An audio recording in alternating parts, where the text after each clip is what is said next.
साथियों, स्वागत है आप सभी का एक और वीडियो में। तो आप सभी साथी पेन कॉपी लेके बैठ जाएं और चलिए बिल्कुल भी देरी नहीं करते हुए शुरू करेंगे आज के सेशन का पहला प्रश्न। तो देखिए साथियों, आपके सामने में आ चुका है पहला प्रश्न और आप सभी साथी से गुजारिश है कि आप लोग भी साथ साथ में जवाब देते चलें। तो पढ़िए और साथ में जवाब दीजिए। तो ये रहा पहला प्रश्न कि जब कोई वस्तु वक्र पथ पर गति करती है तो उस पर किस प्रकार का त्वरण कार्य करता है। बताइए, कोई एक वस्तु है वो वक्र पथ पर गति कर रहा है, इस तरह के पथ पर वो गति कर रहा है, तो बोल रहा है कि उस पर किस प्रकार का त्वरण कार्य करता है। साथियों, जब आप क्या कीजिएगा, गोल गोल घूमिएगा तो उस समय ना जो त्वरण होगा किधर होगा, आपका केंद्र की ओर होता है। किधर, यहाँ जो केंद्र, इसको अगर बना लीजिए तो आपका जो त्वरण होगा किधर होगा साथियों, केंद्र की ओर होता है। इस बात को आप ध्यान रखिएगा साथियों। और देखिए, इसलिए इस सवाल का जवाब क्या हो जाएगा, केंद्राभिमुख, यानी केंद्र की ओर उस समय क्या होता है, त्वरण हो जाता है, इसलिए क्या हो जाएगा, केंद्राभिमुख। क्या हो जाएगा साथियों, केंद्राभिमुख। अब देखिए, केंद्राभिमुख से आपका कौन कौन सा सवाल और पूछा जाता है, इसको आप नोट कर लीजिएगा। जैसे आपको बोलेगा कि रस्सी से बंधे पत्थर को घुमाना, क्या पूछता है साथियों, कि रस्सी से, रुकिएगा, रस्सी से बंधे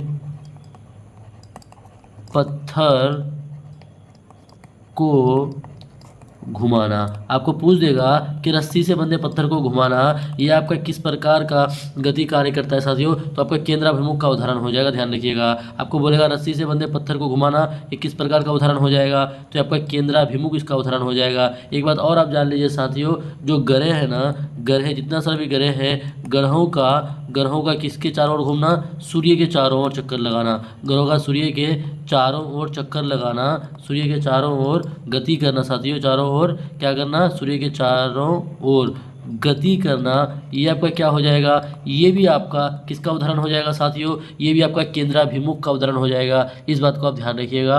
देखिए, केंद्राभिमुख से रिलेटेड ना ये सब सवाल पूछा जाता है कि रस्सी से बंधे पत्थर को घुमाना ये किसका उदाहरण है, तो केंद्राभिमुख का उदाहरण है। अगर आपको पूछ देगा ग्रहों का सूर्य के चारों ओर गति करना किसका उदाहरण है, तब भी आपका केंद्राभिमुख का उदाहरण है। तो साथियों, अब देखिए, आप बचा कि आपका एक हो गया आपका अपकेंद्रीय। अपकेंद्रीय जो होता है इससे भी बहुत सारा सवाल पूछा जाता है, इसलिए इन सभी बातों को भी आप नोट कर लीजिएगा। देखिए, यहाँ पे हम ऑप्शन सी करके आपको लिख दे रहे हैं कि अपकेंद्र का क्या क्या उदाहरण होता है जो आपके एग्जाम में सीधे पूछा जाता है। जैसे देखिएगा, आप ब्रेकिंग डांस में बैठिएगा ना, किसमें साथियों, ब्रेकिंग डांस में जब अगर बैठिएगा तो उस समय क्या आपको ऐसा फील होगा कि आप ना किधर, आपका किधर, आपको ऐसा फील होगा कि बाहर की ओर आप छिटक जाइएगा। तो ये आपका इस तरह का फील किस में आता है, इस तरह का एग्जाम्पल किसका हो जाएगा, तो आपका अपकेंद्रीय का एग्जाम्पल हो जाएगा। जैसे वॉशिंग मशीन साथियों, इसी में आपका क्या आ जाएगा, वॉशिंग मशीन भी इसी का एग्जाम्पल हो जाता है। इस बात को भी आप ध्यान रखिएगा। आपको एग्जाम में पूछ देता है कि वॉशिंग मशीन में जो कपड़ा धोया जाता है वो किस प्रकार का उदाहरण है, तो आपका अपकेंद्रीय किसका साथियों, अपकेंद्रीय का उदाहरण है। इस बात को आप ध्यान रखिएगा। और देखिए, गाड़ी को जब मोड़ते हैं ना, गाड़ी को आप मोड़ते हैं, गाड़ी का मुड़ना, ये भी आपका किसका उदाहरण है, गाड़ी का मुड़ना, ये भी आपका साथियों ध्यान रखिएगा, ये भी आपका अपकेंद्रीय का उदाहरण है। इस बात को भी आप ध्यान रखिएगा। उसके बाद देखिए, दही से ना मक्खन जो निकाला जाता है, किससे, दही से मक्खन निकाला जो जाता है, दही से मक्खन निकालना साथियों, ये भी आपका किसका उदाहरण हो जाएगा, तो ये भी आपका अपकेंद्रीय का उदाहरण हो जाएगा। तो साथियों देखिए, अगर आपको अपकेंद्र का उदाहरण पूछे कि इनमें से कौन सा अपकेंद्रीय बल है या अपकेंद्र का उदाहरण है, तो इन सभी को ध्यान रखिएगा। अगर आपको बोलेगा कि इन दोनों में से जैसे आपको बोलते हैं रस्सी से पत्थर को घुमाना या फिर ग्रह के चारों ओर, ग्रहों का सूर्य के चारों ओर गति करना किस प्रकार का उदाहरण है, तो केंद्राभिमुख साथियों। इन सभी बातें को नोट कर लीजिएगा, काफ़ी इंपॉर्टेंट बातें हैं। चलिए बढ़ते हैं एक के बाद दूसरे प्रश्न की ओर। साथियों, ये रहा दूसरा प्रश्न कि पीने के पानी को कीटाणु रहित करने के लिए सामान्यतः कौन सी गैस प्रयोग की जाती है। बताइए, जो पीने का पानी है उसको कीटाणु रहित करने के लिए कौन सी गैस का इस्तेमाल करते हैं, क्या नाइट्रोजन का इस्तेमाल होता है, या ऑक्सीजन का, या क्लोरीन का, या फिर कार्बन डाइऑक्साइड का। तो साथियों ध्यान रखिएगा, किसका इस्तेमाल होता है कीटाणु रहित करने के लिए, हमेशा आप ध्यान रखिएगा, क्लोरीन का इस्तेमाल किया जाता है। किसका, क्लोरीन का इस्तेमाल किया जाता है। जो पीने का पानी है उस पानी को कीटाणु रहित करने के लिए किसका इस्तेमाल, क्लोरीन का इस्तेमाल होता है। यानी इस सवाल का जवाब हो जाएगा ऑप्शन सी हो जाएगा। चलिए दो के बाद बढ़ते हैं तीसरे प्रश्न की ओर। ये रहा तीसरा प्रश्न आपके सामने में कि एटीपी को क्या कहा जाता है। बताइए, एटीपी को क्या कहा जाता है, क्या उसको अनुवांशिक पदार्थ कहा जाता है, या ऊर्जा की मुद्रा कहा जाता है, या प्रोटीन का स्रोत कहा जाता है, या कोशिका की दीवार कहा जाता है। बताइए साथियों, एटीपी को क्या कहा जाता है। तो साथियों ध्यान रखिएगा कि कि अनुवांशिक पदार्थ जो है ये आपका किसको डीएनए को कहा जाता है, किसको डीएनए को अनुवांशिक पदार्थ कहा जाता है, इस बात को ध्यान रखिएगा। और एटीपी को क्या कहा जाता है, ऊर्जा की मुद्रा कहा जाता है। क्या साथियों, ऊर्जा की अगर मुद्रा बोले तो एटीपी को कहा जाता है, इस बात को आप ध्यान रखिएगा। उसके बाद कोशिका की दीवार जो आप जानते हैं, कोशिका की दीवार जिसको कोशिका की दीवार किसको कहते हैं, सेल वॉल। आपका सेल वॉल होता है, कोशिका भित्ति होता है साथियों, इस बात को ध्यान रखिएगा। यानी इस सवाल का आपका जवाब हो जाएगा ऑप्शन बी हो जाएगा। चलिए बढ़ते हैं 3 के बाद चौथे प्रश्न की ओर। और देखिए कल का सेशन आप लोग देखना नहीं भूलिएगा, क्योंकि कल का सेशन काफ़ी इंपॉर्टेंट है और संडे है कल, और जैसा कि आप सभी जानते हैं कि संडे को सुपर फास्ट रिवीजन होता है साथियों। चलिए चौथा प्रश्न कि विद्युत फ्यूज का कार्य क्या है, बताइए विद्युत फ्यूज का कार्य क्या है। क्या ये आपका विद्युत प्रवाह को बढ़ाता है, या फिर ओवरलोड से सुरक्षा करता है, या फिर वोल्टेज घटाता है, या फिर मोटर चलाना। बताइए साथियों विद्युत फ्यूज का क्या कार्य है। तो साथियों जो घरों में फ्यूज का इस्तेमाल किया जाता है ना, ये आपको क्या करता है, घर में जितना सारा भी डिवाइस रहता है, चाहे आपके घर में टीवी, एसी, पंखा, कूलर जो भी हो, उन सभी चीज़ों को क्या करता है साथियों, सुरक्षा करता है। यानी ओवरलोड से सुरक्षा करने का काम कौन करता है, आपका फ्यूज करता है। क्या होता है ना कि जब अगर अधिक ओवरलोड हो जाता है, अधिक अगर वोल्टेज आ जाता है, उस कंडीशन में फ्यूज़ क्या हो जाता है साथियों, वो गल करके टूट जाता है, जिससे क्या होता है कि आपका घरों में जो करंट का सप्लाई होता है वो सप्लाई बंद हो जाता है साथियों। इसलिए यहाँ पे सवाल ये भी पूछा जाता है कि फ्यूज़ में ना साथियों, फ्यूज़ का गलनांक कितना होता है, गलनांक इसका कैसा होता है, इस बात को आप ध्यान रखिएगा। तो जो फ्यूज़ होता है ना, इसका गलनांक क्या होता है, काफ़ी कम होता है। इसका गलनांक काफ़ी कम होता है फ्यूज़ का। और इसका जो प्रतिरोध होता है ना साथियों, इसका प्रतिरोध काफ़ी हाई होता है। इस बात को भी आप ध्यान रखिएगा कि फ्यूज़ का गलनांक क्या होता है, कम, और प्रतिरोध हाई होता है। इस बात को आपको ध्यान रखना है साथियों। और जो आपका फ्यूज़ बनता है ना, ये फ्यूज़ आपका किस किस से मिलकर बना होता है, ये किसका मिश्र धातु है, ये आपका टीन और आपका किसका साथियों, सीसा का। टीन और सीसा का ये आपका मिश्र धातु है। इस बात को भी आपको ध्यान रखना है साथियों। तो इस सवाल का आपका जवाब क्या हो जाएगा, ऑप्शन बी हो जाएगा। चलिए बढ़ेंगे 4 के बाद 5वां प्रश्न की ओर बढ़ते हैं साथियों। ये रहा 5वां प्रश्न आपके सामने में, आप लोग जवाब दीजिए कि पानी का अधिकतम घनत्व किस तापमान पर होता है। देखिए बहुत आसान सा सवाल है और बहुत बार हम लोग इसको क्या किया, प्रैक्टिस कर चुके हैं। तो देखिए इसमें बिल्कुल भी देरी नहीं होना चाहिए कि पानी का अगर अधिकतम घनत्व बोले ना साथियों, तो आपका क्या हो जाएगा, 4 डिग्री सेल्सियस हो जाएगा। क्या हो जाएगा, 4 डिग्री सेल्सियस। देखिए 0 डिग्री सेल्सियस से लेकर के अगर 100 डिग्री सेल्सियस की बात करें, तो इस कंडीशन में क्या होता है साथियों, पहले क्या होता है, घनत्व आपका पहले बढ़ता है, फिर घनत्व क्या होता है साथियों, फिर घनत्व कम होता है। इस बात को ध्यान रखिएगा। तो कहाँ 0 डिग्री से लेकर 4 डिग्री सेल्सियस तक पहले क्या होता है, तापमान पहले आपका क्या होता है, बढ़ता है साथियों, फिर 4 डिग्री सेल्सियस से इधर आपका तापमान घटता है। इसलिए ध्यान रखिएगा कि 4 डिग्री सेल्सियस पर ना तापमान सबसे अधिक होता है। इस बात को आपको ध्यान रखना है। चलिए 5 के बाद बढ़ते हैं, 6ठा प्रश्न की ओर बढ़ते हैं। ये रहा प्रश्न संख्या 6। बोला है कि किस गैस का उपयोग सब्जियों को पकने से रोकने के लिए किया जाता है। देखिए सब्जियों को ना पकने से रोकने के लिए किस किस गैस का उपयोग किया जाता है। क्या आपका कार्बन मोनोऑक्साइड का, या कार्बन डाइऑक्साइड का, या फिर C2H4 का, या फिर N2 यानी नाइट्रोजन का। साथियों बताइए किस गैस का उपयोग सब्जियों को पकने से रोकने के लिए किया जाता है। तो ध्यान रखिएगा सब्जियों को पकने से रोकने के लिए ना नाइट्रोजन का इस्तेमाल किया जाता है। किसका साथियों, नाइट्रोजन गैस का इस्तेमाल किया जाता है। यानी 6 का आंसर क्या हो जाएगा, ऑप्शन डी हो जाएगा। और देखिए यहाँ से ना एक बात और ध्यान रखिएगा कि अगर पकाने के लिए बोले कि फलों को पकाने के लिए किस गैस का इस्तेमाल करते हैं, तो साथियों ध्यान रखिएगा वो आपका एथिलीन होता है। क्या होता है, एथिलीन जो है, एथिलीन का इस्तेमाल किस में करते हैं, फलों को पकाने के लिए किया जाता है। ये भी सीधे आपके एग्जाम में पूछ दिए जाते हैं साथियों, इसलिए आपको ध्यान रखिएगा। तो इस सवाल का जवाब क्या हो जाएगा, ऑप्शन डी हो जाएगा। चलिए 6 के बाद बढ़ते हैं फटाफट 7वां प्रश्न की ओर। ये रहा 7वां प्रश्न, आप लोग जवाब दीजिए कि किडनी जो है वृक्क किस क्रिया में सहायक होता है। किडनी हमारे शरीर में किस क्रिया में सहायक होता है। क्या रक्त का शुद्धिकरण करता है, या पाचन करता है, फिर शोषण करता है, या प्रजनन करता है। साथियों 7 नंबर सवाल का जवाब दीजिए कि वृक्क किस क्रिया में सहायक होता है। तो ध्यान रखिएगा वृक्क जो है ना साथियों, जिसको किडनी बोलते हैं, ये आपका रक्त का शुद्धिकरण करता है। क्या करता है, हमारे शरीर में रक्त का शुद्धिकरण में आपका एक किडनी सहायक होता है। इस बात को आपको ध्यान रखना है साथियों। और देखिए यहाँ से एक बात और ध्यान रखिएगा, ये जो यकृत है ना, यकृत जो है साथियों, यकृत के बारे में आप लोग बता दीजिए कि ये हमारे शरीर की सबसे बड़ी ग्रंथि है। आप लोग कमेंट बॉक्स में बता दीजिए। चलिए 7 के बाद बढ़ते हैं 8वां प्रश्न की ओर फटाफट। ये रहा 8वां प्रश्न आपके सामने में आ चुका है। बताइए कि सूर्य में ऊर्जा का स्रोत क्या है। सूर्य में जो ऊर्जा होता है वहाँ उसका ऊर्जा का स्रोत क्या है। क्या दहन है, या फिर नाभिकीय विखंडन है, या नाभिकीय संलयन है, या रासायनिक अभिक्रिया है। साथियों 8 नंबर सवाल का जवाब दीजिए कि सूर्य में ऊर्जा का स्रोत क्या होता है। तो आप ध्यान रखिएगा, सूर्य में जो ऊर्जा का स्रोत होता है ना, वो आपका नाभिकीय संलयन होता है। क्या होता है? नाभिकीय संलयन होता है सूर्य में ऊर्जा का स्रोत। यानी 8 का आंसर क्या हो जाएगा साथियों? ऑप्शन सी हो जाएगा। चलिए 8 के बाद बढ़ते हैं 9वां प्रश्न की ओर। ये रहा 9वां प्रश्न आपके सामने में। बताइए कि डीएनए अणु का आकार कैसा होता है। बताइए डीएनए अणु का आकार कैसा होता है साथियों। क्या आपका ये सीधा रेखीय होता है, या फिर गोलाकार होता है, या डबल हेलिक्स होता है, या चक्राकार होता है। तो साथियों डीएनए का जो आकार होता है ना, वो आपका कैसा होता है? इस प्रकार से होता है, इस प्रकार से। तो इस प्रकार को क्या बोलते हैं? डबल हेलिक्स बोलते हैं। क्या बोलते हैं साथियों? डबल हेलिक्स बोलते हैं। यानी डीएनए अणु का आकार कैसा होता है? डबल हेलिक्स होता है। और डीएनए का डबल हेलिक्स इसको किसने बताया था? तो इसको बताने का काम किया था वाटसन एंड क्रिक ने। किसने बताया था साथियों? वाटसन एंड क्रिक ने डीएनए का डबल हेलिकल स्ट्रक्चर को बताने का काम किया था। तो इस बात को भी आप नोट कर लीजिएगा कि डबल हेलिकल स्ट्रक्चर किसने दिया था? वाटसन और क्रिक ने दिया था। और डीएनए अणु के आकार कैसा होता है? तो डबल हेलिक होता है। और देखिए साथियों डीएनए में अणु सब किस बॉन्ड से बना होता है? तो हाइड्रोजन बॉन्ड से जुड़ा होता है। इस बात को भी आप ध्यान रखिएगा साथियों। चलिए बढ़ेंगे 9 के बाद 10वां प्रश्न की ओर बढ़ते फटाफट। ये रहा 10वां प्रश्न आपके सामने में, फटाफट जवाब दीजिए कि विद्युत धारा से गर्मी उत्पन्न होने का नियम कौन सा है। विद्युत धारा से गर्मी उत्पन्न होने का नियम कौन सा है। क्या ओम का नियम है, या जूल का नियम है, या न्यूटन का नियम है, या बॉयल का नियम है। साथ ही जवाब दीजिए कि विद्युत धारा से गर्मी उत्पन्न होने का नियम कौन सा हो जाएगा। तो ये आपका हो जाएगा जूल का नियम हो जाएगा। क्या हो जाएगा साथियों? जूल का नियम हो जाएगा। और इसमें क्या होता है? H इज इक्वल टू क्या होता है साथियों?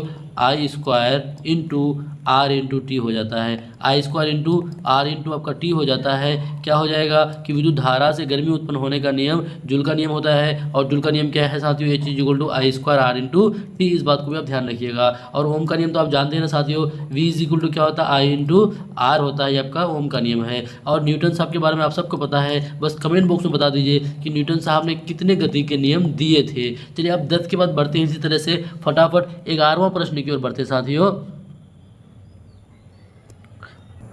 11वां प्रश्न आप लोग भी जवाब दीजिए कि एक दर्पण के सामने वस्तु रखने पर प्रतिबिंब वास्तविक, उल्टा और वस्तु से छोटा बनता है। कैसा बनता है कि दर्पण के सामने वस्तु रखने पर प्रतिबिंब साथियों कैसा? वास्तविक और उल्टा और वस्तु से छोटा बनता है। ये किस प्रकार का दर्पण है आपको बताना है। क्या ये दर्पण आपका उत्तल है साथियों, या समतल है, या अवतल है, या कोई नहीं।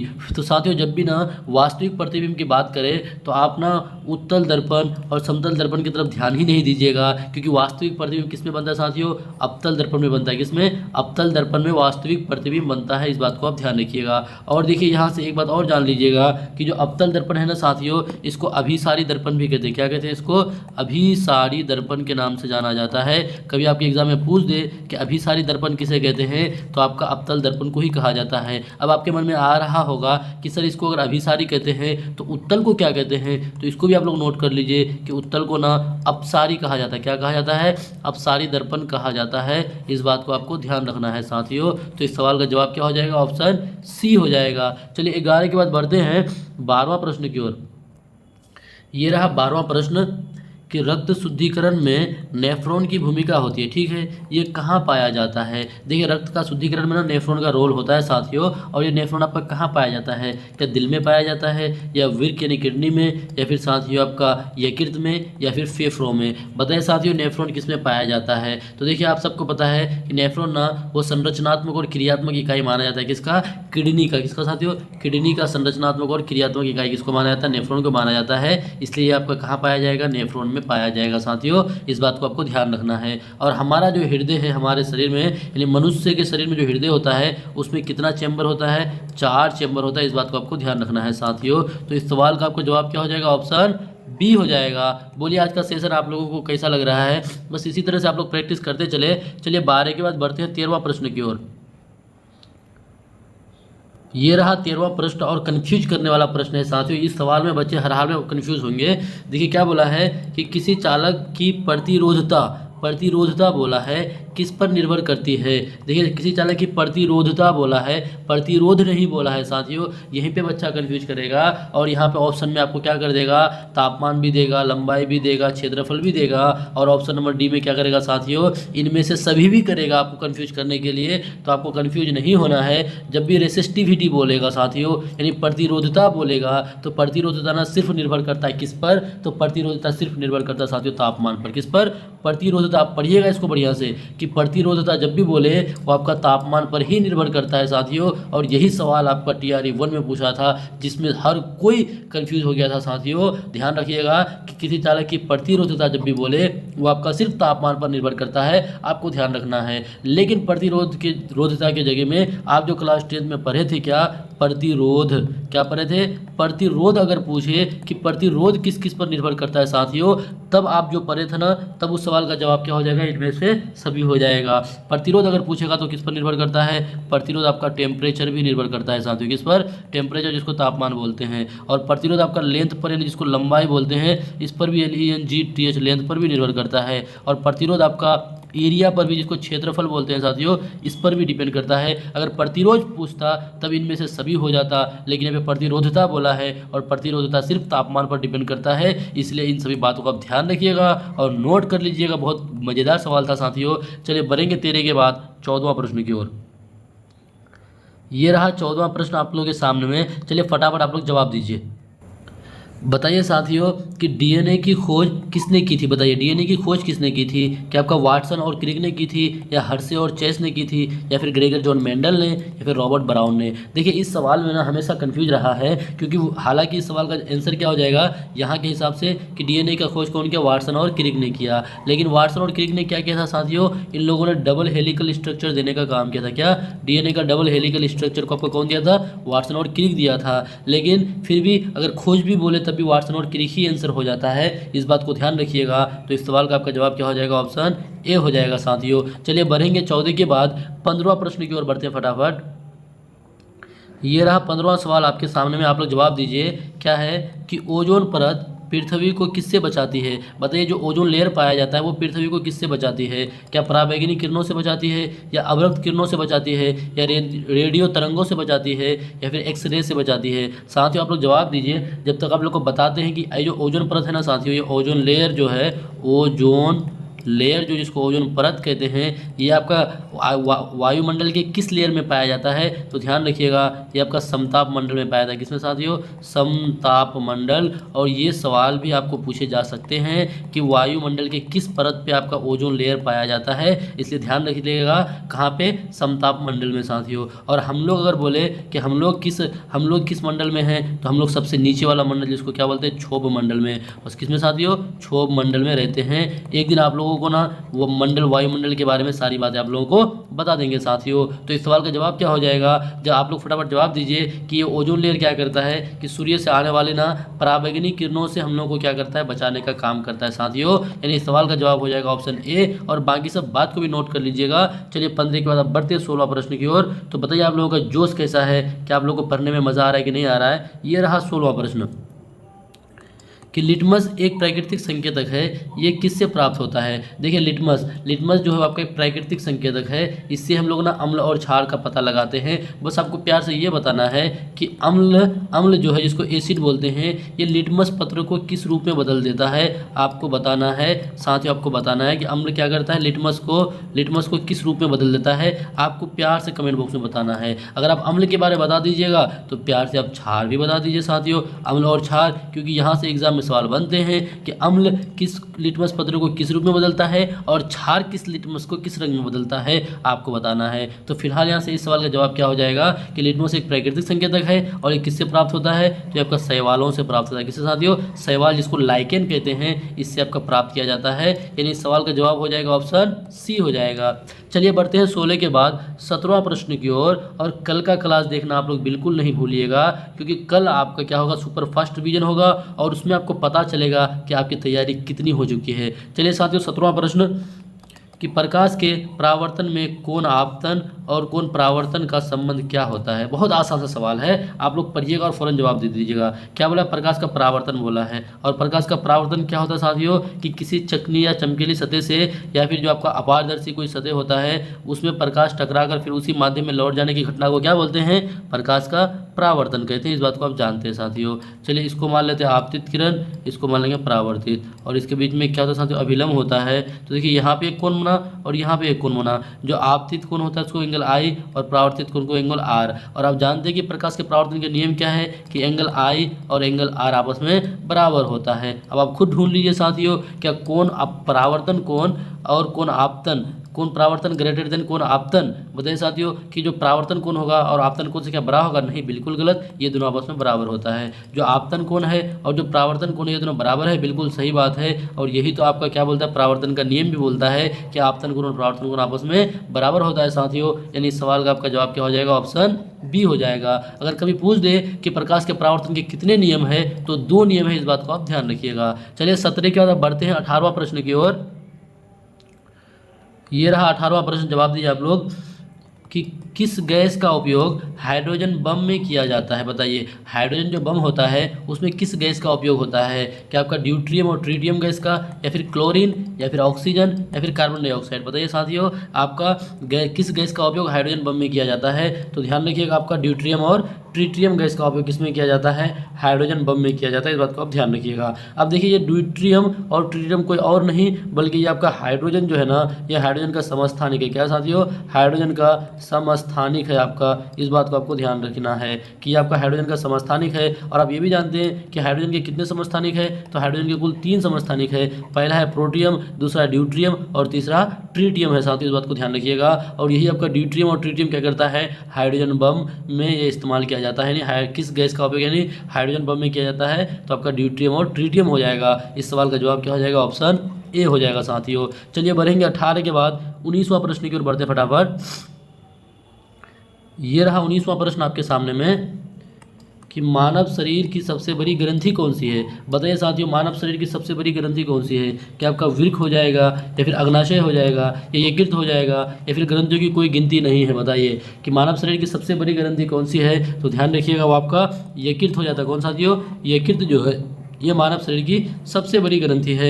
और आपका जो अग्नाशय है ना साथियों, अग्नाशय को मिश्रित ग्रंथि कहा जाता है। कौन सा ग्रंथि, मिश्रित ग्रंथि के बारे में कभी पूछे तो आपका कौन हो जाएगा, वो आपका अग्नाशय हो जाएगा। इस बात को आपको ध्यान रखना है साथियों। यानी इस सवाल का आपका जवाब हो जाएगा ऑप्शन सी। चलिए बढ़ेंगे 19 के बाद बढ़ते हैं 20वां प्रश्न की ओर और आज के सेशन का अंतिम प्रश्न। ये रहा 20वां प्रश्न और आज के सेशन का अंतिम प्रश्न साथियों। आप लोग भी जवाब दीजिए, क्या है कि बिजली का बल्ब किस सिद्धांत पर कार्य करता है। बताइए जो बिजली का बल्ब होता है वो किस सिद्धांत पर कार्य करता है, क्या वो आपका चुंबकीय प्रेरण सिद्धांत पर, या फिर परावर्तन सिद्धांत पर, या तापीय प्रभाव पर, या ध्वनि तरंग पर। देखिए साथियों चुंबकीय प्रेरण, इस पर आप लोग ना बहुत सारा सवाल जवाब कर चुके हैं, तो बस प्यार से बता दीजिए कि चुंबकीय प्रेरण सिद्धांत पर कौन ये कार्य करता है, आपको कमेंट बॉक्स में बताना है। तो फिलहाल यहाँ पे क्या होता है कि बिजली का बल्ब किस सिद्धांत पर, तो बिजली में हम लोग क्या करते हैं साथियों, उसको विद्युत देते हैं। उसको कौन सा ऊर्जा देते हैं, विद्युत ऊर्जा देते हैं। और ये विद्युत ऊर्जा को किस रूप में बदलता है साथियों, तो ये इसको आप प्रकाश ऊर्जा भी बोल सकते हैं, ताप ऊर्जा भी बोल सकते हैं, या फिर यांत्रिक ऊर्जा भी बोल सकते हैं। तो ये क्या करता है साथियों, बिजली का बल्ब किस सिद्धांत पर कार्य करता है, तो ये बल्ब जब जलता है तो जल करके गर्म हो जाता है। गर्म होने का इसका मतलब है कि ये तापीय प्रभाव पर कार्य करता है। किस पर, तापीय प्रभाव पर कार्य करता है। इस बात को आप ध्यान रखिएगा। और बिजली का बल्ब जो होता है ना साथियों, उसके अंदर जो फिलामेंट होता है वो किसका होता है, टंगस्टन धातु का। किसका, टंगस्टन धातु का फिलामेंट होता है। इस बात को भी आप ध्यान रखिएगा साथियों। तो ये था आज के सेशन का अंतिम प्रश्न। बताइए आप लोगों को आज का सेशन कैसा लगा। आज जो हम लोग 20 प्रश्न को हल किए, ये 20 प्रश्न मज़ेदार था या नहीं था, और ये भी बताइए कि आप लोगों की तैयारी कैसी चल रही है। साथियों इसी तरह से पढ़ते रहें और कल का सेशन देखना ना भूलें। फिर मिलेंगे अगले वीडियो में, जब तक के लिए जय।